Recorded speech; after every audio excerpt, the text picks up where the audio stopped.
थी, चाहे जैसे देव। हाँ, ई बारे आप सबके हम तो जोने खातिर आ रहे वो चीज सुनाए दी। अब बात रही प्रमोद जी के गाना के जवाब की, तो इधरियों से बा एक वीर रस। हम ज्यादा टाइम मतलब ज्यादा से ज्यादा 25 मिनट के हमार भी रहा बा। ओकरे बाद फिर भैया के नंबर देते स्वर दे किया गुरु जी।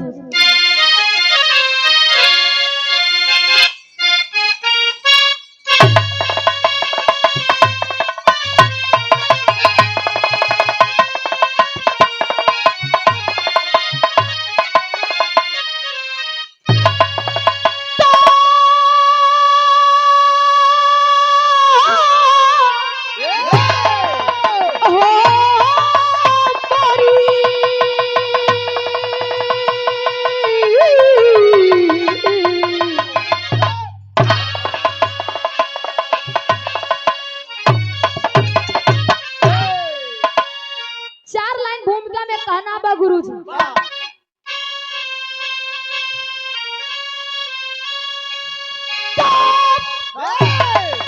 रो रही थी धराला तो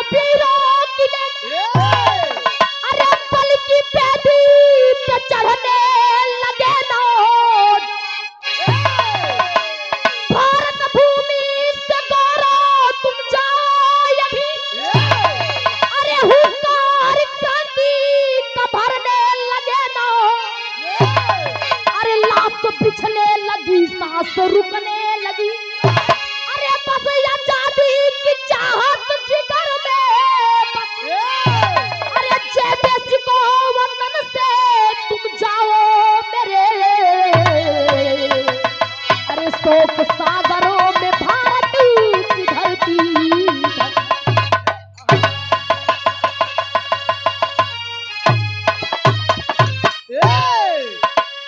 रो रही थी धराला से वीरों की लेकर, बल की बेदी पे चढ़ने लगे नौजवान। भारत भूमि से गौरव तुम जाओ अभी, हुंकार क्रांति का भरने लगा नौजवान। लाश बिछने लगी, सांस रुकने लगी, बस आजादी की चाहत जिगर में बसी। जे विश्व वतन से तुम जाओ मेरे, भारत भूमि की गोती धसी। हेलो भैया बढ़िया सेट कैला चाचा, जाना था वीर रस में अगर माहौल गड़बड़ान तनी पाओ तो भाव नहीं बन पावत। हम चाहिए जोन चीज गवाद बा तो एकदम भाव में हो, चाहे वीर रस हो, चाहे करुण हो, चाहे हास्य हो, चाहे जैसन हो। हाँ, जोन चीज गवाती कसौटी से उतरे की चाहिए। लेकिन यही से गजल के भाव लाभ गुरु जी।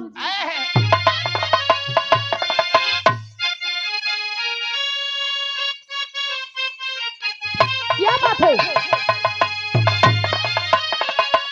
कौनो प्रेमी अब कौनो प्रेमिका के बाद बा प्रमोद जी, वो प्रेमी अब प्रेमिका अपना प्रेमी से एक बात कहे। क्या कहे? अरे मैं नाजे हूँ न हूँ, अरे तुम मेरा एहतराम करो, अरे मैं नाजे हूँ न हूँ, अरे तुम मेरा एहतराम करो, अरे जवानी नाम है मेरा मुझे सलाम।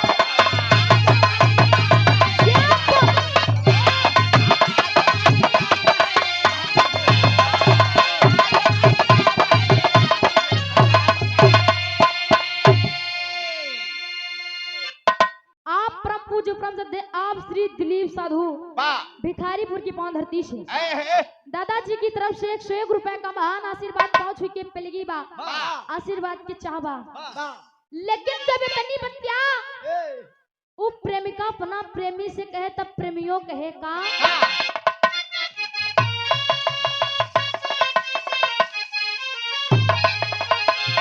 अरे मैं तुझे सलाम करूं, अरे तू भी मेरा एक काम करो, अरे मैं तुझे सलाम करूं, अरे तू भी मेरा एक काम करो, तो अपनी मस्त जवानी हमारे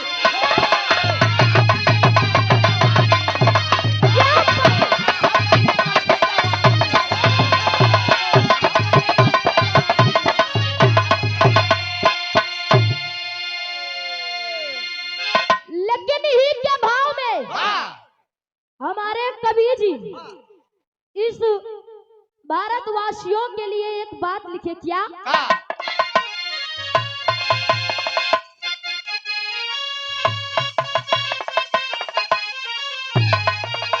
अरे हमारी कुछ भूल से अरे गुलशन ये बर्बाद हुआ।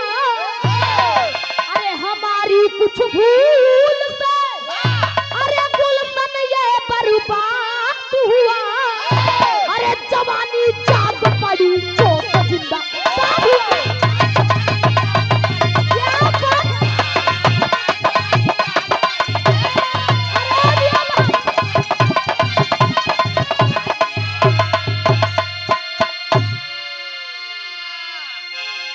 बाबूजी आप सब कहानी के समझ ले। ओ समय की कहानी बा जब हमारी भारत माता अंग्रेजों के जंजीरों में दर्द से करा रही थी। गोरे अंग्रेज आकर के हमारे हिंदुस्तान में अपना शासन चला रहे थे।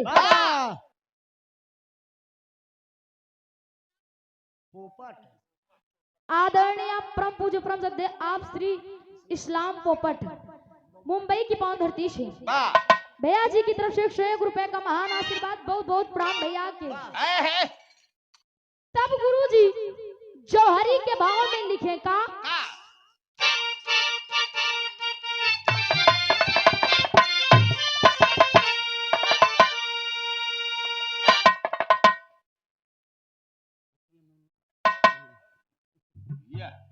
वीर रस। हाँ? जब तक भाव न बनावा कौन वीर रस आवे गुरु जी जौहरी में।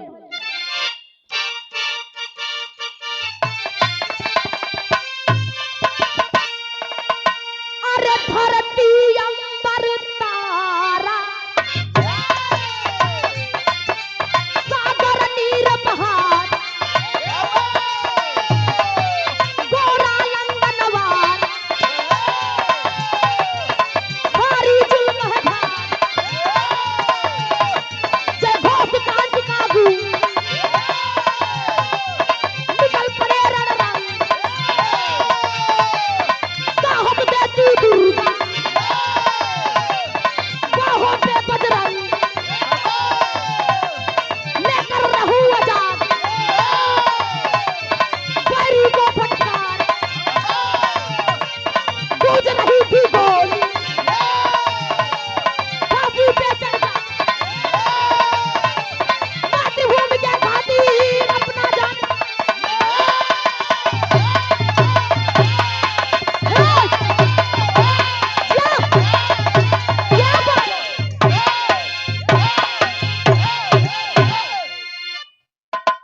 अब वही गरमान कुछ गरमान बड़ा आराम करते रहे तो सही। हाँ तनी मेहनत करा। आप सब बात के समझ ले। एक बार आई हमारे बिरहा के शीर्षक बा गामा पहलवान। अंग्रेज हमारे हिंदुस्तान में आकर के अपना शासन कर रहे थे। शासन कर रहे थे जिसका नाम बताया गया जेबिस्को। जेबिस्को अपने आप के बहुत बड़ा पहलवान समझता रहा। जाय के जहिन जहां ना तहां ललकारे कि करे माई इतना दूध पिया जोन हमसे सामना कैले हमसे ये घाड़ा लड़ ले।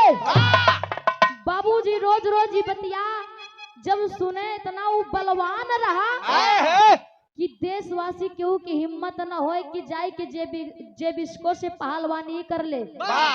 लेकिन इतनी बतिया जब गामा के पता चला गामा पहलवान आई के ललकारे की जेबिस्को मैं तुमसे अखाड़ा लड़ूंगा।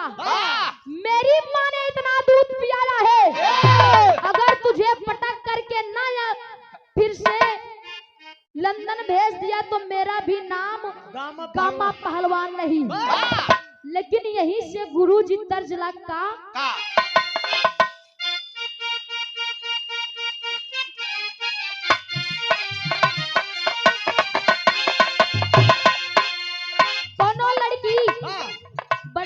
लिखी रही। आप सब ये बात के अश्लील जिन समझी है। वाह कुछ लोग गवैया कुछ गावा थे ओकर कुछ दूसरे अर्थ निकाल के, वाह लेकिन हम बताई थी वाह कि एक गाना के कोनो गलत अर्थ ना बा। हाँ कोनो लड़की पढ़ी लिखी एकदम शिक्षित वाह जात रही, कोनो लड़का के जानकारी हो गया कि लड़की बड़ी पढ़ी लिखी बा, वाह तो जाए के लड़का वो लड़की से कहत बा कि इतना ज्ञान रखे हऊ, वाह जब केहू के बतैबू नहीं ज्ञान के बटबू न तो कौने काम के। वाह तब वो लड़का वो लड़की से कहत बका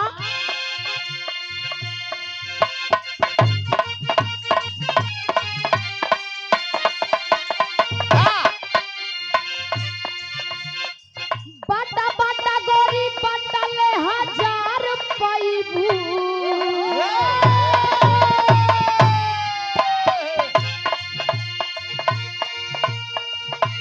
लड़कवा कहे के बटबू जितना ज्ञान बटबू उतने ज्ञान पबू। वाह बाटा बाटा गोरी बाटा ले 1000 पैबू, नहीं बटबू तो काहे के 1000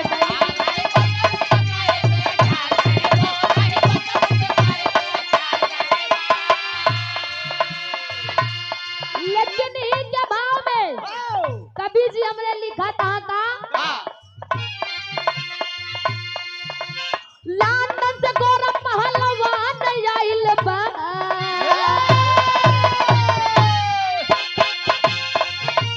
लानन से गोरा पहलवान आइल बा, भारत के सभा में पानी के तूफान आइल बा।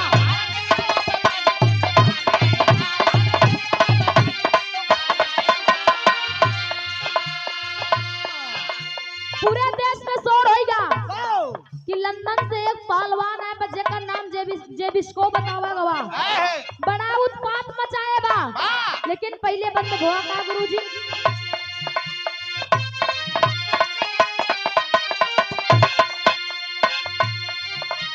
नाम जेबिस्को रहल दुनिया हिलाया।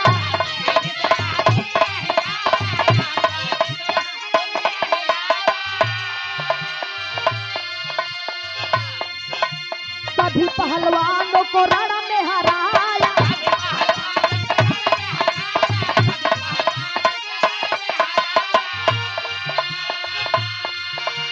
भारी कर रंग बाजी हिंदुस्तान आइल बा।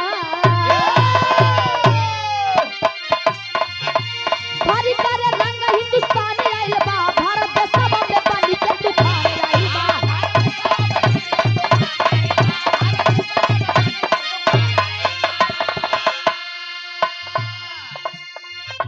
बाबूजी जब पूरे हिंदुस्तान में जेबिस्को पहलवान उत्पात मचाए बा, अत्याचार करत बा, हिंदुस्तानियन के मारत बा पीटत बा, जाए जाए ललकारत बा।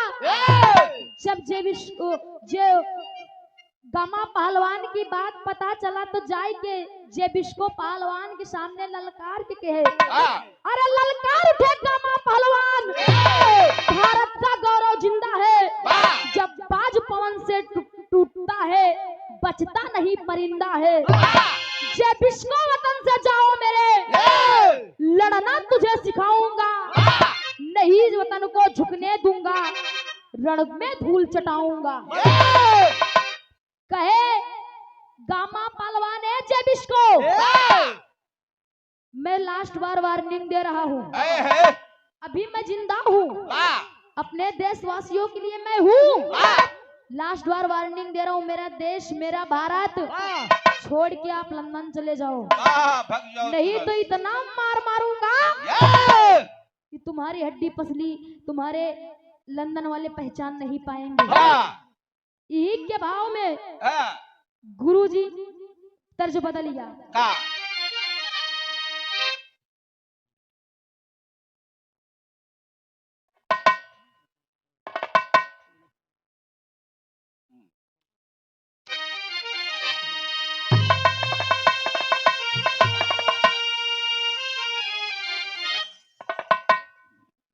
तेरी के वाला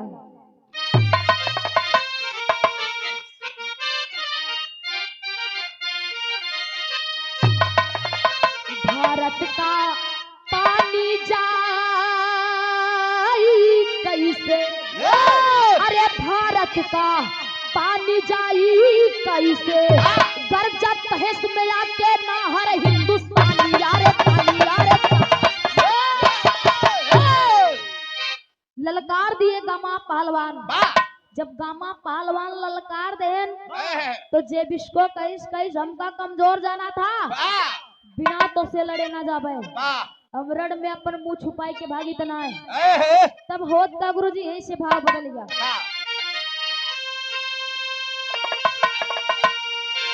कौनो दुल्हन अपना दुल्हा से कहत बा ओकर कुछ हेराई गयो बा अपने राजा के कहे ये सैया जोन सोने के बनवाए रहा वो हेराई गयो बा। तब दुल्हनिया कहे का अरे हेराई हेराई अरे हेराई हेराई अरे हेराई लबा तनी खोजा झुलनिया हेराई लबा तनी खोजा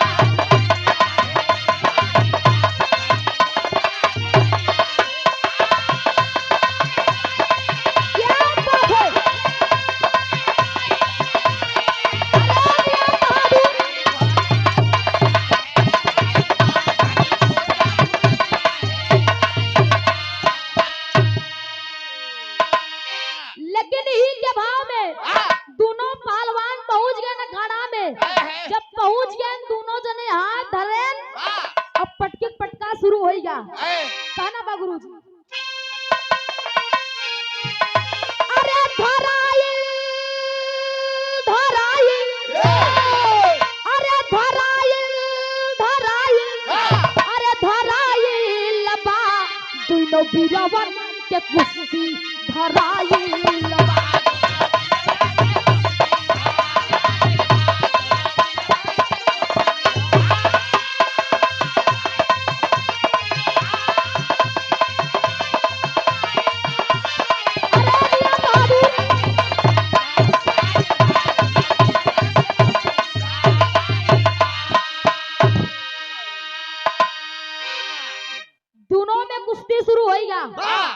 पटकी पटका कोनो पहलवान केहू से कम नहीं बा।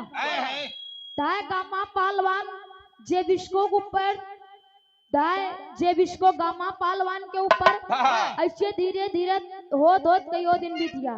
लेकिन पापट के भाव ला गुरुजी आगे होत का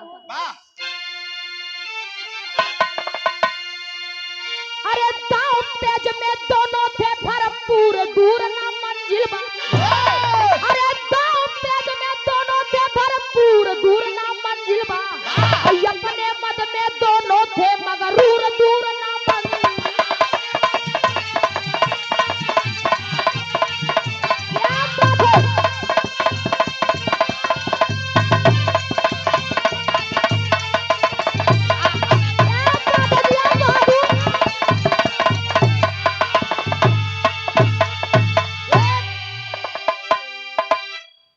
बाबूजी दोनों जब पटकी पटका शुरू हो गया तो इधर हिंदुस्तान के लोग उधर लंदन के लंदन वाले जे बिस्को के साहस देता है कि शाबाश और आप सब वैसे देखी होगी चाहे मैच हो चाहे कुश्ती हो चाहे जोर हो जे करे देश के रात वही की साहस देता कि हमारे देश के लोग हारे ना पावे। तो वैसे ही लंदन के लोग जे बिस्को के साहस देते इधर हिंदुस्तान के लोग गामा पहलवान के पहले बंदे होत का गुरुजी अरे गोरे अंग्रेज जे बिस्को को खूब ललकार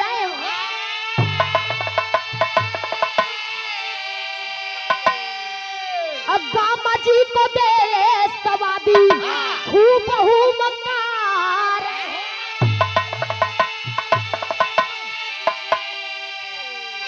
अरे दर्द गोरे का चढ़ल जरूर दूर ना मंजिबा अरे दर्द गोरे का चढ़ल गुरूर दूर ना मंजिबा कर दो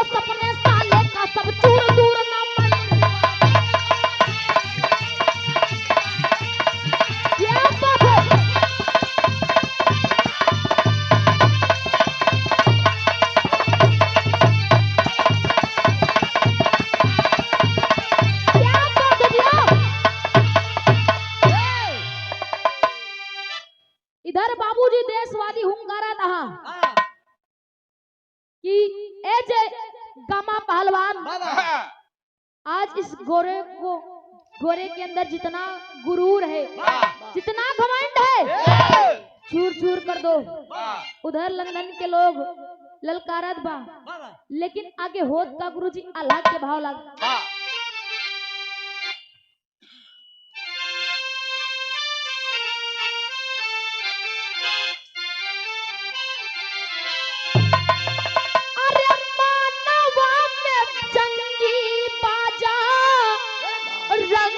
को सुमर ले भैया और राखी है अठाड़ावा के लाजा बागा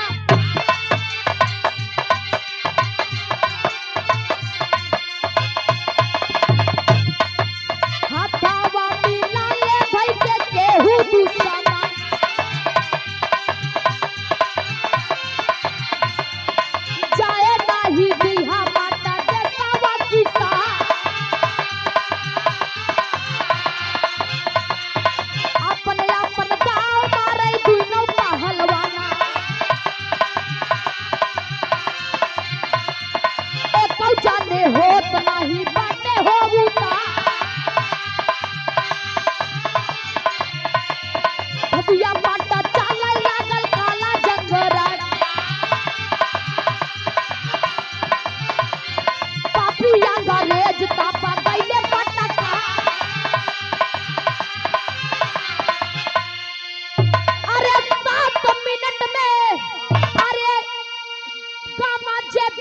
को पटकले खुशियों से झूम उठा सारा हिंदू।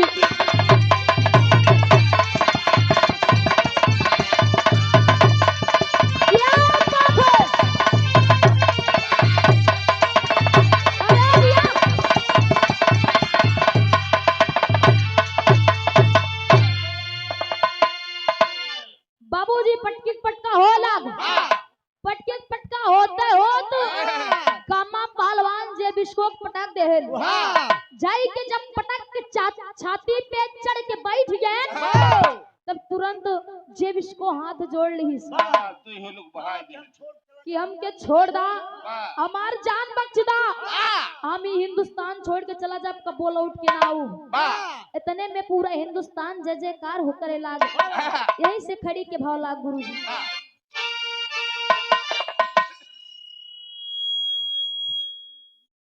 आदरणीय आप परम पूज्य परम सत्य आप हमारे गार्जियन आज के आयोजक आप श्री नन्हेलाल गौतम चाचा जी की तरफ से 101 रुपए का महान आशीर्वाद 5 विकेट पे लगी जान रुपया ना वा भैया ये आशीर्वाद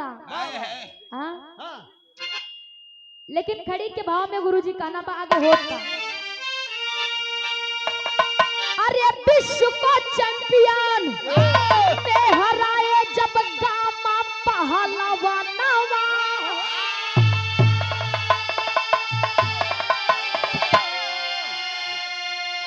अरे विश्व में हराए जब चैंपियन गामा पहलवानवा हो दे तब बधाई आज सारा हिंदुस्तानवा हो।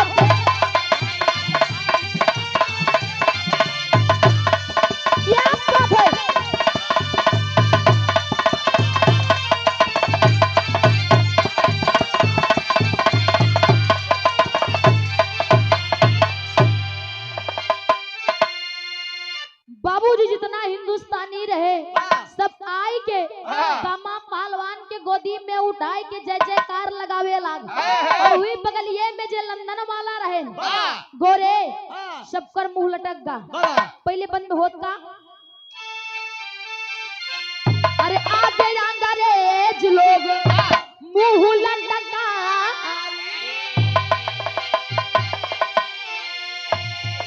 लंदन की गोरा गईले रड़ में पटका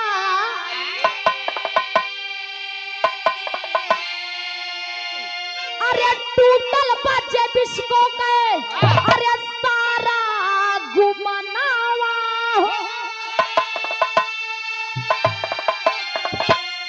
अरे टूटल बजे बिस्को के अरे सारा गुमनावा हो देत बधाई आज सारा हिंदुस्तानवा हो। बाबूजी जब इसको जितना लंदन से आए रहे गोरे अंग्रेज सब लोग भाग गए और गामा पहलवान को सलाम करते हुए कि वाकई में आप पहलवान हो, हम लोग अब कभी नहीं आएंगे हिंदुस्तान।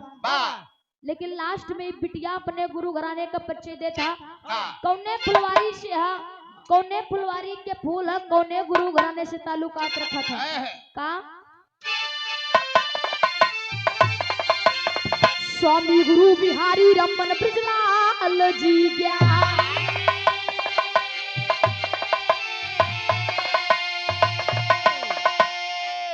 आप परम पूज्य परम सत्य आप श्री राजेंद्र गौतम थलोई की पौन धरती से चाचा जी की तरफ से 101 रुपए का महान आशीर्वाद पहुंच के पलगी बा। एक स्वर में सब बयान से जय भीम जय भारत नमो बुद्धाय करती हूँ। कहना बा स्वामी गुरु बिहारी रमन ब्रिजलाल जी गया।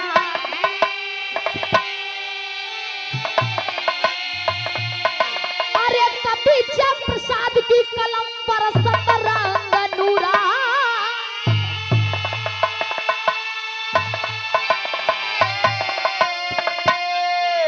भारत का पानी जाई कैसे, मुस्कान सूर्य भाने अरे चमके जैसे तारा, भारत का पानी जाई।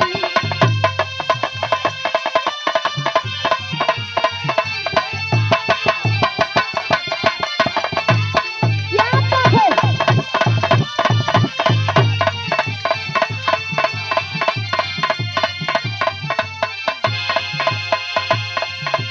जन्म जन्म का साथ है हमारा तुम्हारा, तुम्हारा हमारा, जन्म जन्म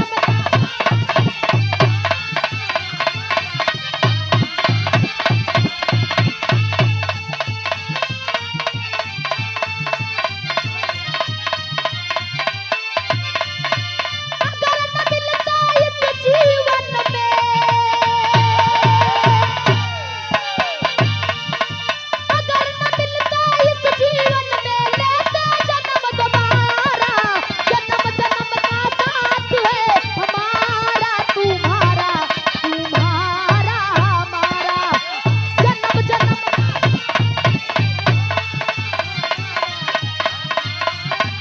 जन्म जन्म का साथ है हमारा तुम्हारा, तुम्हारा हमारा।